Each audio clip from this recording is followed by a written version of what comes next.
Yes Aparna, TSPSC chairman నియామకానికి సంబంధించి తొలిసారిగా అంటే తెలంగాణ ఏర్పడిన దగ్గర నుంచి మొదటిసారిగా ఐపీఎస్ క్యాడర్ అధికారికి టీఎస్పీఎస్సీ చైర్మన్ బాధ్యతలు రాష్ట్ర ప్రభుత్వాన్ని అప్పచెప్పడం జరిగింది. వాస్తవానికి ఎవరికన్నా రిటైర్డ్ ఐఏఎస్ లేకపోతే ఎవరైనా విద్యావేత్తకు టీఎస్పీఎస్సీ చైర్మన్ వస్తుందనే నేపథ్యంలో రాష్ట్ర ప్రభుత్వం అయితే కీలక నిర్ణయం తీసుకుందనే చెప్పొచ్చు. ఎందుకంటే ఇప్పటికే టీఎస్పీఎస్సీ కమిషన్ వ్యవహారంలో ఇప్పటికే అనేకమైనటువంటి ఇబ్బందులు ఉన్నాయి.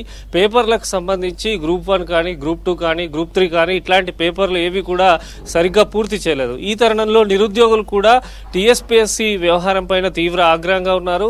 ఇప్పుడు ప్రజెంట్ మనం చూస్తే ఎక్స్ డీజీపీ మహేందర్ రెడ్డికి టీఎస్పీఎస్సీ చైర్మన్ గా రాష్ట్ర ప్రభుత్వం బాధ్యతలు అప్పచెప్పింది. అయితే మహేందర్ రెడ్డి పదవీ కాలానికి సంబంధించి కూడా మనం ఒకసారి పదవీ కాల విషయానికి వస్తే ఇప్పుడు టీఎస్పీఎస్సీ చైర్మన్ గా ఉండాలంటే ఏజ్ లిమిట్ 62 సంవత్సరాలు ఉంటుంది. అంటే ఇప్పుడు డీజీపీ మహేందర్ రెడ్డికి ఇంకా 11 months పీరియడ్ గా చైర్మన్ గా బాధ్యతలు, అంటే ఆయనకు 61 years, 62 సంవత్సరాలు అంటే ఇంకొక 11 నెలలు చైర్మన్ గా ఉండే అవకాశం ఆయనకు ఉన్నది.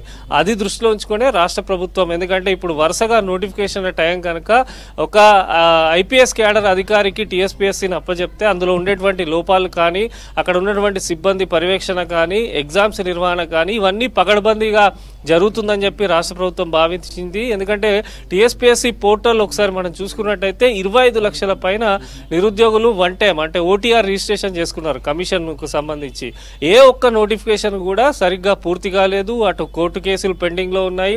ఈ తరుణంలో కమిటీ కానీ కమిషన్ చైర్మన్ కు సంబంధించి కొత్త వారి నియామకం ఉంటేనే బాగుంటుందని చెప్పి నిరుద్యోగులు అభిప్రాయం వ్యక్తం చేసిన తరుణంలో రాష్ట్ర ప్రభుత్వం అయితే కీలకంగా నిర్ణయం తీసుకుంది.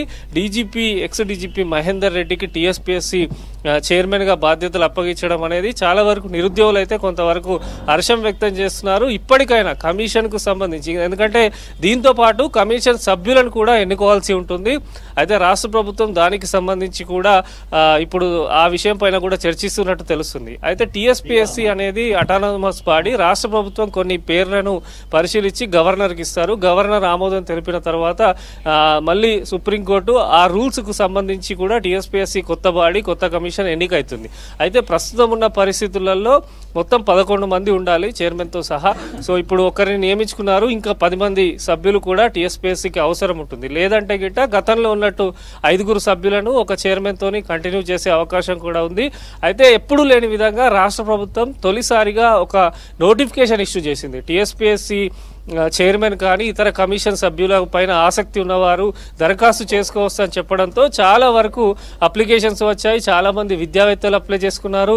రిటైర్డ్ ఐఏఎస్లు ఐపీఎస్లు అప్లై చేసుకోవడం జరిగింది. కమిషన్ కు సంబంధించి సభ్యులుగా ఎంతో మంది సీనియర్ జర్నలిస్టులు కూడా అప్లై చేసుకోవడం జరిగింది. సో రాష్ట్ర ప్రభుత్వం అయితే కమిషన్ సభ్యులకు సంబంధించి అనేక పేర్లను కూడా పరిశీలిస్తున్నట్టు తెలుస్తున్నది. అయితే పార్లమెంటు ఎన్నికల లోపల కమిషన్ బాడీగా పూర్తిగా ఏర్పాటు చేస్తే పార్లమెంట్ ఎన్నికల తర్వాత వరుసగా నోటిఫికేషన్లు ఇవ్వాలని చెప్పి రాష్ట్ర ప్రభుత్వం భావిస్తున్నది. మనకున్న పూర్తి సమాచారం ప్రకారం ఇప్పుడు గ్రూప్ 2కు సంబంధించి అదేవిధంగా డిఎస్సికి సంబంధించినటువంటి అయితే చాలా వరకు నిరుద్యోగులు ఎదురు చూస్తున్నారు. గత ప్రభుత్వం డిఎస్సిని స్కూల్ ఎడ్యుకేషన్కి అప్పచెప్పింది. కానీ ఇప్పుడు రేవంత్ రెడ్డి సర్కార్ మాత్రం, కాంగ్రెస్ పార్టీ ప్రభుత్వం మాత్రము టీఎస్పీఎస్సీకి డిఎస్సిని అప్పగించాలనే ఆలోచనలో కూడా ఉన్నట్టు తెలుస్తుంది. ఈ తరుణంలోనే కమిషన్ కు సంబంధించి పూర్తిగా అక్కడ ఖాళీగా ఎంతమంది ఉన్నారు, టీఎస్పీఎస్సీలో ఎంతమంది ఉద్యోగులు అవసరం ఉన్నారు, కొత్త చైర్మన్ నియామకం తర్వాత కమిషన్ లో ఇంకా చేయాల్సినటువంటి మార్పులేంది, వీటిపైన అయితే రాష్ట్ర ప్రభుత్వం పూర్తిగా దృష్టి సారించిందని అర్థమవుతున్నది. త్వరలోనే కమిషన్ కు సంబంధించి పూర్తి బాడీ ఏదైతే మొత్తం సభ్యులు చైర్మన్ అందరూ వచ్చిన తర్వాత నోటిఫికేషన్ల పైన ఎక్కడెక్కడ న్యాయపరమైనటువంటి చిక్కులు జరిగాయి. ఇప్పుడు గ్రూప్ 1 కు సంబంధించి సుప్రీంకోర్టులో పెండింగ్ ఉంది. సో గ్రూప్ 2 సంబంధించి ఇంకా ఎగ్జామ్ జరగలేదు. గ్రూప్ 4 సంబంధించి రిజల్ట్స్, ఇట్లాంటి విషయాలపైన కూడా కొత్త కమిషన్ చర్చించే అవకాశం ఉంది. అయితే నిరుద్యోగులు మాత్రం ఎదురు చూస్తున్న తరుణంలో రాష్ట్ర ప్రభుత్వం అయితే కొత్త చైర్మన్ నియమించడం అయితే చాలా వరకు హర్షం వ్యక్తం చేస్తున్నారు నిరుద్యోగులందరూ.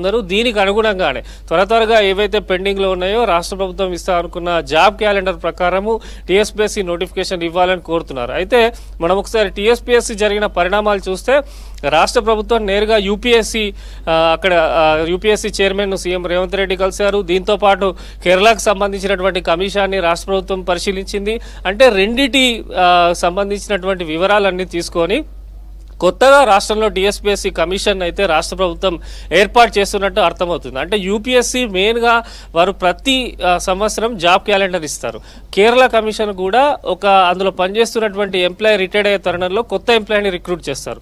సో ఈ తరుణంలో యూపీఎస్సీ కానీ టీఎస్పీఎస్సీకి సంబంధించి ఎటువంటి ప్రక్షాళన చేస్తే బాగుంటుందని ప్రభుత్వం ఆ రకంగానే అడుగులు వేసిందని చెప్పొచ్చు. కేరళ యూపీఎస్సీ రెండు పరిశీలించి రాష్ట్ర ప్రభుత్వం కొత్తగా టీఎస్పీఎస్సీలో రిక్రూట్మెంట్ జరపనున్నట్టు అర్థమవుతుంది. సో మొత్తంగానైతే టీఎస్పీఎస్సీ రిక్రూట్మెంట్ పైన నిరుద్యోగులు అయితే ఆనందం వ్యక్తం చేస్తున్నారు. త్వరగా కమిషన్ ఏర్పాటు చేసి ఉద్యోగాల భర్తీకి సంబంధించినటువంటి నోటిఫికేషన్లు కానీ ఆగిపోయిన ఫలితాలు ఇస్తారా, లేకుంటే మళ్ళీ ఉద్యోగాలు భర్తీ చేస్తారా, ఇట్లాంటి కొంత క్లారిటీ ఇవ్వాలని చెప్పి అయితే మాత్రం నిరుద్యోగులు కోరుతున్నారు. Aparna. Right, thank you Vijay.